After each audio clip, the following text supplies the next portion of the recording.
Hello बच्चों, स्वागत है आपका ले लो साइंस के इस पोर्टल पर। और मैं हूं आग्रह और मैं आप लोगों का बहुत बहुत स्वागत करता हूं।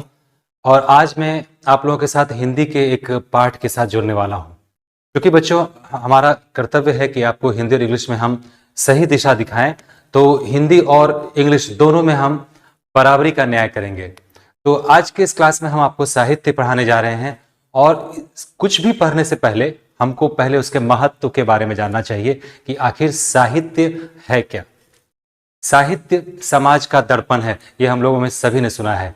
जिस साहित्य समाज का दर्पण है, साहित्य का महत्व हम इसी बात से जान सकते हैं। साहित्य का महत्व हम इसी बात से जान सकते हैं कि अंधकार है वहां जहां आदित्य नहीं है, और मुर्दा है वो समाज जहां साहित्य नहीं है। तो हम इससे हमें एक प्रेरणा मिल सकती है कि साहित्य की आखिर हमारे समाज में क्या महत्व है। सूरदास जी ने माता यशोदा द्वारा ब्रज के राजकुमार स्वयं श्री कृष्ण को प्रकृति के अनेक उदाहरणों से, प्रकृति की अनेक घटनाओं के द्वारा, प्रकृति की घटनाओं को पेश करते हुए उन्हें यह प्रमाण दे रही है कि हे ब्रज के राजकुमार, हे बालक कृष्ण, जाग जाइए, सुबह हो गई है।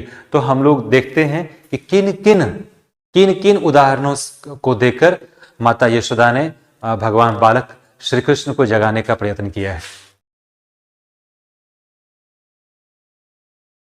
प्रथम पद है हमारे प्रस्तुत है, जागिए ब्रजराज कुंवर कमल कुसुम फूले। जागिए है ब्रज के राजकुंवर। ब्रज के राजा नंद जी हैं, आपको पता है। और पूरा जो इलाका है वो ब्रज है, वहां पे रहने वाले गोप और गोपियां कहलाती हैं।